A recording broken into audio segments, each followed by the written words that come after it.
সকলকে স্বাগত অদ্ভুত সমাধান চ্যানেলে। আজ আমরা আলোচনা করব চতুর্থ শ্রেণীর পরিবেশ বিষয়ের এখান থেকে কি বলছে, চলো বাঁচাই আমাদের স্থাপত্য। পরিষ্কার। আগের দিন স্থাপত্য মানে বলেছিলাম কিন্তু যে পুরোনো দিনের কোনো কিছুকে কি বলা হয়, স্থাপত্য বলা হয়। মন্দির, মসজিদ, গির্জা, তাই তো, এগুলোকে কি বলা হয়, স্থাপত্য বলা হয়।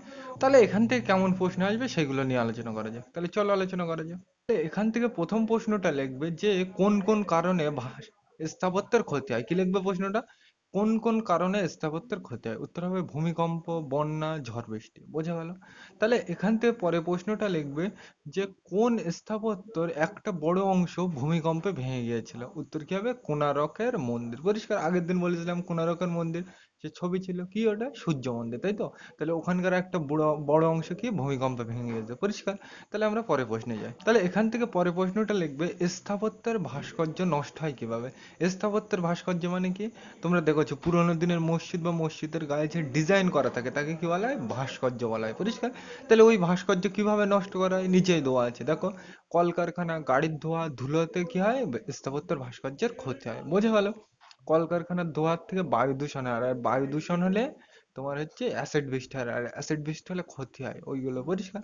আর গাড়ির ধোঁয়ায় ওই একই কাজ, বায়ু দূষণ হয়, অ্যাসিড বৃষ্টি হয় ওর ফলে। পরিষ্কার। সেগুলো আমরা পরে আসছি একটু পরে। আর ধুলোতে জানো তোমরা, ডিজাইনের উপরে ধুলো পড়লে কি হয়? নোংরা হয়। এই তাহলে বোঝা গেল। এগুলো এত ডিটেলসে কিন্তু আমি বলছি না, এগুলো এমনি ভাববে, তাহলে কিন্তু মুখস্থ করতে হবে না।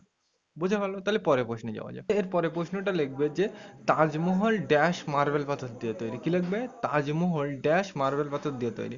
উত্তর হবে সাদা মার্বেল পাথর। বোঝা গেল? তাহলে আমরা পরে প্রশ্নে যাই। তাহলে এখান থেকে পরে প্রশ্নটা লিখবে কোন কোন স্থাপত্যের ভাস্কর্যের ক্ষতি হচ্ছে। কি লিখবে? কোন কোন স্থাপত্যের ভাস্কর্যের ক্ষতি হচ্ছে। উত্তর হবে তাজমহল, ভিক্টোরিয়া মেমোরিয়াল। বোঝা গেল? তাহলে আমরা পরে প্রশ্নে যাই। তাহলে এইবার আমরা আলোচনা করব নানা রকম সংগ্রহশালা। সংগ্রহশালা মানে কি? যেখানে মানুষ অনেক কিছু সংগ্রহ করে রাখে, মানে এক কথায় চিড়িয়াখানা বলতে পারো। চিড়িয়াখানায় কি করে? অনেক পশু পাখি সংগ্রহ করে রাখা হয়, তাই তো, মানে জোগাড় করে রাখা হয়। তাহলে ওগুলোকে কি বলা হবে? সংগ্রহশালা। বোঝা গেল? তাহলে আমরা এখান থেকে প্রশ্নগুলো নিয়ে আলোচনা করি। তাহলে এখান থেকে প্রথম প্রশ্নটা লিখবে যে বিরসা মুন্ডার মিউজিয়াম কোথায় আছে। কি লিখবে? বিরসা মুন্ডার মিউজিয়াম কোথায় আছে। উত্তর হবে রাঁচিতে। বোঝা গেল? বিরসা মুন্ডা কি? একজন মুন্ডা বিদ্রোহের নেতা। পরিষ্কার। বড় ক্লাসে সেগুলো তোমরা ইতিহাস বইতে জানবে, এখানে আমি অত ডিটেলসে যাচ্ছি না। তাহলে বিরসা মুন্ডার মিউজিয়াম কোথায় আছে? উত্তর হবে রাঁচি। পরিষ্কার। মিউজিয়াম মানে কি? আগের দিনেই আমি বলেছিলাম, জাদুঘর। বোঝা গেল? তাহলে আমরা পরে প্রশ্নে যাই। এই প্রশ্নটাই কিন্তু ঘুরিয়ে আসতে পারে, জিজ্ঞাসা করতে পারে আদিবাসী মানুষের সংগ্রহশালা কোথায় দেখা যায়। উত্তর হবে কি? রাঁচি। এই বিরসা মুন্ডা যে ছিল একজন মুন্ডা বিদ্রোহের নেতা ছিল, আর মুন্ডা বিদ্রোহ তো কাদের নিয়ে হয়? মূলত আদিবাসী মানুষদের নিয়ে হয়। বোঝা গেল? এই ছবি দেওয়া আছে। তাহলে আমরা পরে প্রশ্নে যাই। তাহলে এখান থেকে পরে প্রশ্নটা লিখবে যে জাদুঘর কোথায় দেখা যায়। উত্তর হবে কি? কলকাতায়। এই ছবি দেওয়া আছে। বোঝা গেল? তাহলে এইগুলো কিন্তু করবে। তাহলে এখান থেকে এইবার যে প্রশ্নটা বলবে, এই প্রশ্নটা কিন্তু খুব ইম্পর্টেন্ট, পরীক্ষায় বারবার আসে, যে মমি কি। কি লিখবে? মমি কি? উত্তর হবে মিশর দেশের রাজা রানীরা মারা গেলে তাদের মৃতদেহ ওষুধ দিয়ে রাখা হতো। সেই মৃতদেহগুলিকেই মমি বলা হতো। মানে আমরা কি হলে, আমরা কি মানুষ মারা গেলে কি করে, হয় তাকে পুড়িয়ে দিই অথবা কবর দিয়ে দিই, তাই তো। কিন্তু মিশর দেশের রাজা রানীরা কি করতো? ওষুধ মাখিয়ে সেটাকে বাক্স ভরে রাখতো, সেটাকে কফিন বলা হয়। বড় ক্লাসে তোমরা জানবে। এইবার ওই ওষুধ রেখে যে মৃতদেহগুলোকে রাখা হতো ওগুলোকে মমি বলা হয়। বোঝা গেল? এই প্রশ্নটাই কিন্তু ঘুরিয়ে আসতে পারে যে মমি কোন দেশে তৈরি করা হতো বা কোন দেশে পাওয়া যায়। উত্তর হবে কি? মিশর দেশে। বোঝা গেল? তাহলে এখান থেকে পরে প্রশ্নটা লিখবে যে দেশের সবচেয়ে পুরনো জাদুঘর কোথায় আছে। কি লিখবে? দেশের সবচেয়ে পুরনো জাদুঘর কোথায় আছে। উত্তর হবে কলকাতায়। বোঝা গেল? তাহলে আমরা পরের প্রশ্নে যাই। তাহলে এখান থেকে এবার প্রশ্নটা লিখবে রাজা ভাত খাওয়া প্রকৃতি বীক্ষণ কেন্দ্র কোথায় দেখা যায়। কি লিখবে? রাজা ভাত খাওয়া প্রকৃতি বীক্ষণ কেন্দ্র কোথায় দেখা যায়। এই প্রকৃতি বীক্ষণ মানে কি? প্রকৃতি সম্পর্কে সেখানে নানান ধরনের গবেষণা হয়। গবেষণা মানে কি, এরা কিরকম জিনিস, এখানে কিন্তু আমি ডিটেলসে বলছি না।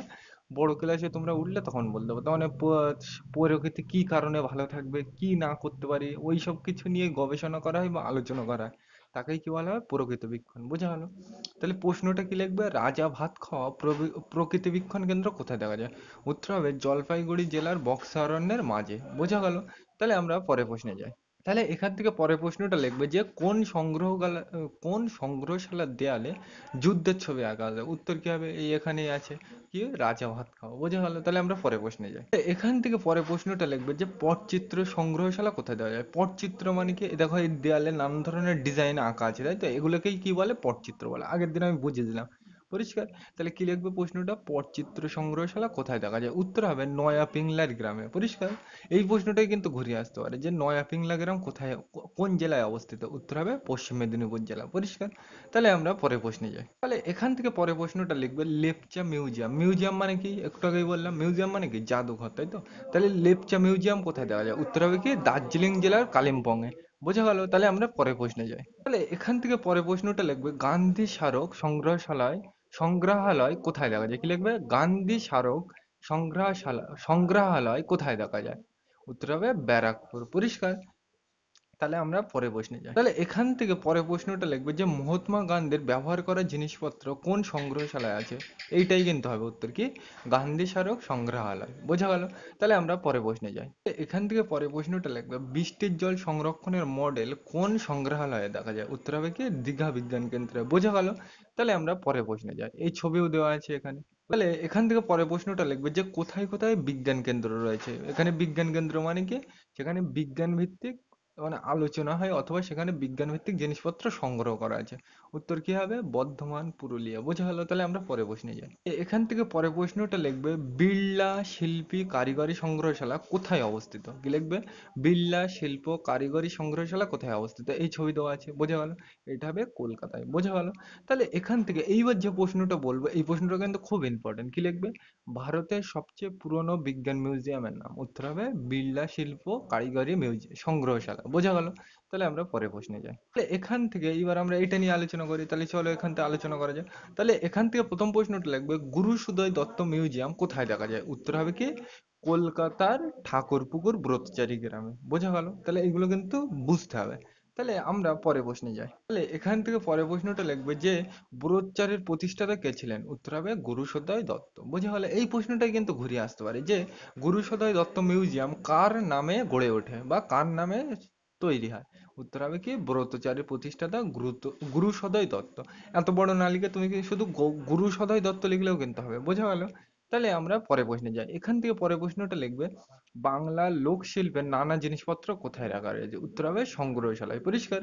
তাহলে আমরা পরের প্রশ্নে যাই। তাহলে এইবার আমরা আলোচনা করব চলো বানাই সংগ্রহশালা। পরিষ্কার? তাহলে চলো এখান থেকে প্রশ্নগুলো নিয়ে আলোচনা করা যায়। তাহলে এখান থেকে পরের প্রশ্নটা লিখবে যে ঝুড়ি কি দিয়ে তৈরি হয়? উত্তর হবে কি, বাখারি। বাখারি মানে কিন্তু তোমরা জানো কি জিনিস।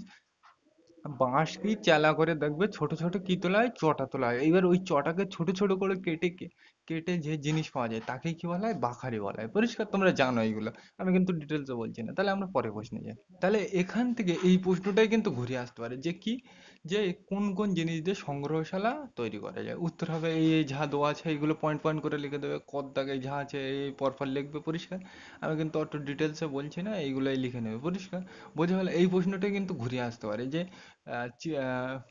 সংগ্রহশালায় তুমি কি কি রাখতে পারো? উত্তর হবে কি, ডাক টিকিট, হেন তেন এইসব এই লিখবে যা পয়েন্ট পয়েন্ট করা আছে। পরিষ্কার? আমি কিন্তু অত ডিটেলসে যাচ্ছি না। তাহলে আজকের ভিডিওটা এ পর্যন্তই। ভিডিওটি দেখার জন্য সকলকে থ্যাংক ইউ।